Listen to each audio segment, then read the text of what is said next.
Hello everyone, this is Ruby, a single parent who once had a beautiful family.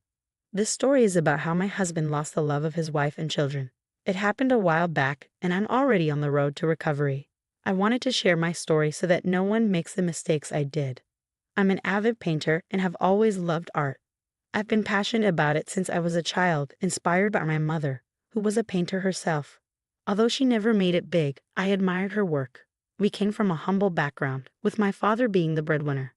Despite not working, my dad cherished and praised my mom for taking care of our family. Naturally, I assumed that love and respect were enough for a good marriage. I was wrong. I was a shy, introverted kid in school with no friends. My grades were okay, but nothing special. My dream was to go to art school, and my parents supported me unconditionally. My life was set until I met Chris in high school. Chris and I studied together for a few years without interacting. One day, he approached me. "Hello, you're Ruby, right? I'm Chris, your classmate. I don't think we talked before." "Hi, Chris. What's up?" "Actually, I need a favor. I've seen your sketches in the school locker, and I must say, you're extremely talented." "Thank you. I'm glad you like them. It's Mother's Day next week, and I was thinking of giving her some of your sketches. Can you please sketch my mom? In return, I can help you with your math homework for a week." "I'd be happy to help, Chris. I actually hate math, so I'm good with the arrangement." "Great. How about we meet at a coffee shop for the exchange? The treat is on me." I was ecstatic that someone found my sketches interesting enough to make them a gift. That's how I started spending time with Chris. Our meetings at the coffee shop quickly turned into dates. Chris was a straight-A student with a bright future, and I was flattered that he made time for me. He stood up against bullies and was loved by everyone. It was easy to love him. Chris dreamed of getting a business degree and taking his father's small company to the next level. It's my dream to take my father's business to the next level. I'm so proud of what he's created, and one day, I hope to make it even more successful. And I'm sure you will. I have faith in you. You'll definitely get into your dream college. I hope you get to study art and remain passionate about it. You have lots of potential. I connect with you because of your passion for art. I guess we're similar in many ways. I love that you value my passion. You've accompanied me to all my competitions and stood by me for so long. I remember when I won a prize for painting, you cheered the loudest. I was happy to have such a supportive boyfriend. He introduced me to his family before our prom, and I liked them immediately. They were great parents to Chris. I developed a close relationship with his mom, Tammy, and we hung out a lot before I left for art school. Chris joined a prestigious college as a business major, and we were both following our dreams. I even took him to meet my parents on Christmas, and they loved him as much as I did. Sadly, when I was still in college, my parents passed away in a car accident. I was devastated. Chris was my rock through it all, helping me arrange the funeral and calming me down during panic attacks. Despite the pain and grief, I thought I could rely on him for anything, but I was wrong. 6 months after my parents passed away, I found out I was pregnant. It was a mix of happiness and anxiety. I had just lost my parents and didn't know how I was going to take care of a baby. My studies were taxing and balancing everything became difficult. Tammy moved closer to help babysit my child while I was in college. Chris's father was in a different state, so he didn't mind if Tammy lived with me. With everything in place, we looked forward to the birth of our baby boy. My family supported me whenever I needed it. However, after my son Daniel was born, everything came crashing down. I had a traumatic delivery and struggled to recover. In the end, I had to drop out of college. Postpartum depression and physical problems made it impossible for me to study. I was heartbroken, but my son needed me to be okay. Tammy and Chris were my biggest support during this time. However, Chris slowly became resentful. "You know, I can't help but think this is your fault. I can rarely go out anymore while you're having a great time being home with Daniel. I'm the one working hard to provide for the two of you." "I'm sorry, Chris. You know I'm still in recovery. I'm trying my best to look for a job, but Daniel is very young, and we can't afford a babysitter. Tammy is already working hard to help. Just give me some time. I will find something." "What job will hire you anyway? You have a useless degree that won't get you a job. You already spent most of your inheritance on medical bills. You're literally useless right now." "Don't say that, Chris. You knew studying art was my passion. You were so supportive of me when I joined college. I never imagined I would be in this situation. If there was any way I could help you, I would. Just give me a few months to find a job." Chris simply got up and left. That night, I cried a lot after putting Daniel to sleep. His words kept ringing in my ears. I decided to start looking for jobs as soon as possible, no matter what. I was determined to ease Chris's burden. Chris later called and apologized for his behavior, explaining that he was feeling down and his friends were putting ideas into his head. I forgave him immediately. Within a week, I found a job. It didn't pay much, but it was enough for the time being. Cammy took up most of the childcare while I worked. I made Chris quit his job so he could concentrate on his studies. I didn't want him to overwork himself while studying. Times were rough, but we made it work. Chris slowly changed his behavior toward me and promised to take care of me when he became financially independent. I told him that I loved him and only wanted him to achieve his dreams. After Chris graduated from college, he took over the family business. His father, who was suffering from a heart condition, passed away within a year of Chris joining the business. Chris did his best to improve the company, and his efforts were slowly starting to pay off. I had to quit my job to look after Daniel because Tammy was grieving, and we didn't want to burden her with Daniel's care. Chris was making enough money to support us, so he wasn't bothered by my decision to stay home. Soon his business really took off, and he achieved his dream. I was happy for him and organized big celebrations to honor his success. One day, I approached Chris and expressed my desire to return to art school. I still had some inheritance money left that could pay for 1 year, and after that, I planned to take up jobs to fund my education. However, Chris was not receptive to the idea. "Why do you want to go back to school? An art degree is useless anyway. It's not going to help you get a job. I think you shouldn't waste money on this." "This was my dream, Chris.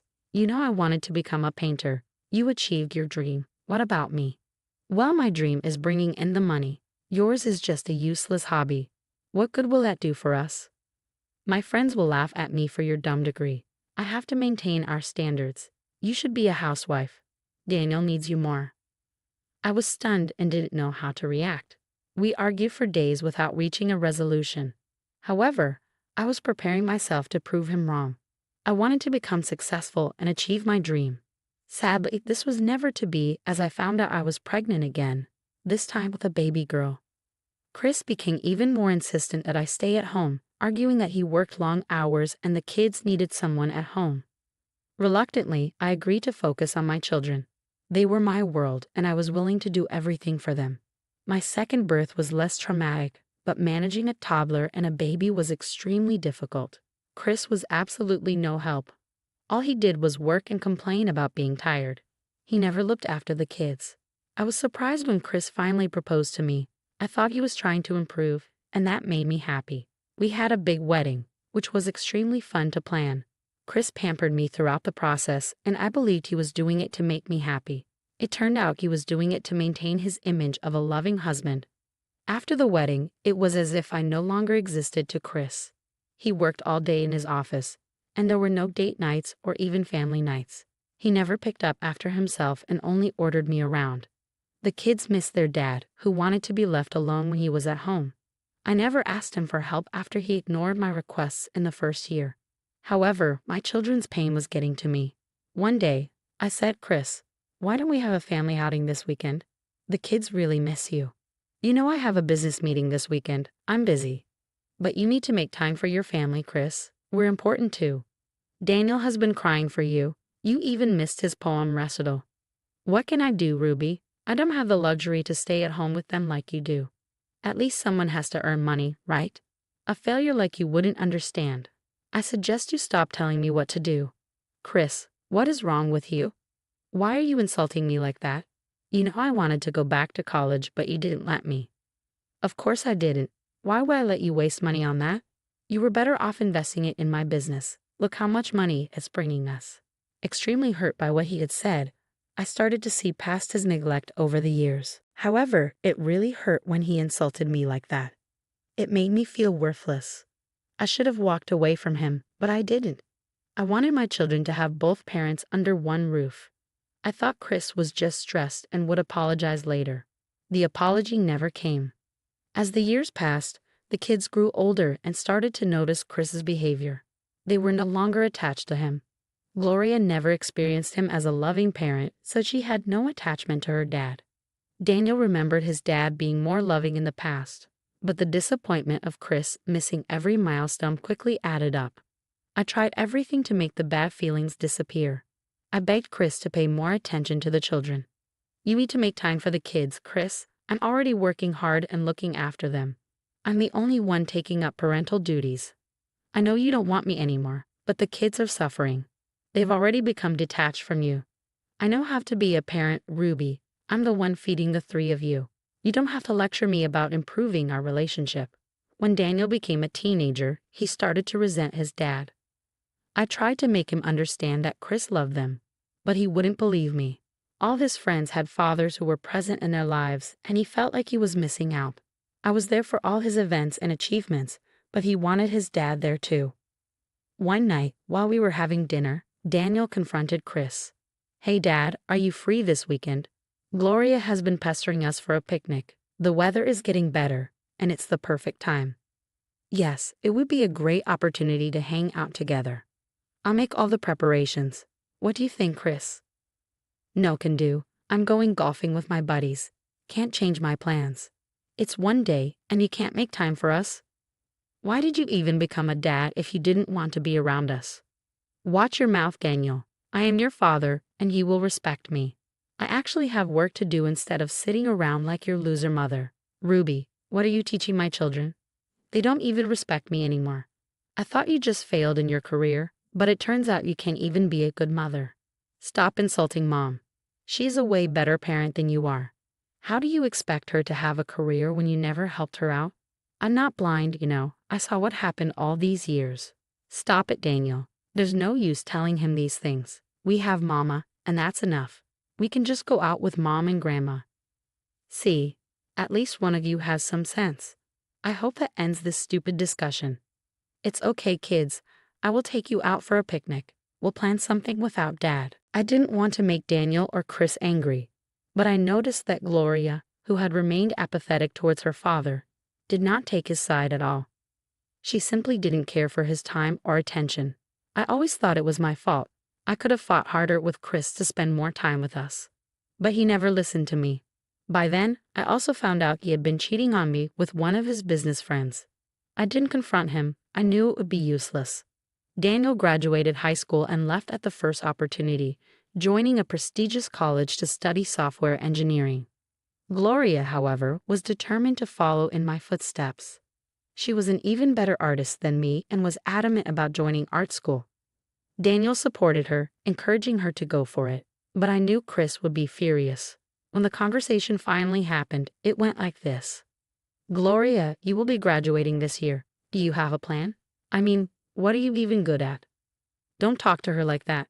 She is a good student, Chris. Well, I'm going to art school. Don't worry. I don't expect you to know what I am good at, Dad. I have Mom, Daniel, and my teachers for that. Art school. Ruby, did you fill my daughter's head with your nonsense again? Gloria, you should know better than to waste your life like your mother. Do you want to be a failure like her? Mom failed only because she had a husband like you.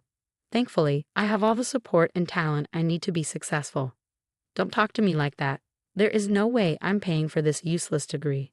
Well, you don't have to. My teachers say I would get a good scholarship in no time. I don't care if you don't support me. It's nothing new. Calm down, guys. Chris, Gloria is really good at what she does, even better than me. Please try to be supportive this one time. Chris just kept shouting at me for spoiling his children, again calling me a failure in front of Gloria. After all these years of abuse, I had enough. I sent Gloria to her room before tearing into my husband. I told him that I was tired of him not appreciating me at all. I am tired of your verbal abuse, Chris. You have been a horrible husband to me. The only reason I stayed was because of the children. If I had known you'd be such a bad father, I would have walked away sooner. Don't you dare call me a bad father. I'm the one putting food on the table. You're all nothing without me and my money. I would have made something of myself if you didn't stop me. You can keep your money, Chris. I don't need it. I'm getting a divorce after Gloria graduates. I am done with you. You can't leave me after everything I have done for you. I deserve better from everyone. Done what, Chris? Cheat on me with your colleague? I know it all, Chris. There's no need for you to be a victim. I am the victim here. You deserve nothing, and you definitely don't deserve me. Chris was absolutely dumbstruck by my onslaught. When I was done talking, he had his head in his hands and said nothing, as if he didn't care anymore. The next few days, I started to prepare for my exit. I talked to Tammy, Daniel, and Gloria about my decision. All of them were supportive of me. I'm sorry he did this to you, Ruby. I don't know where I went wrong with him. His father would be disappointed with him. I can't believe he did this to you, Tammy said. Tammy, it's not your fault. You have been nothing but kind to me and my children.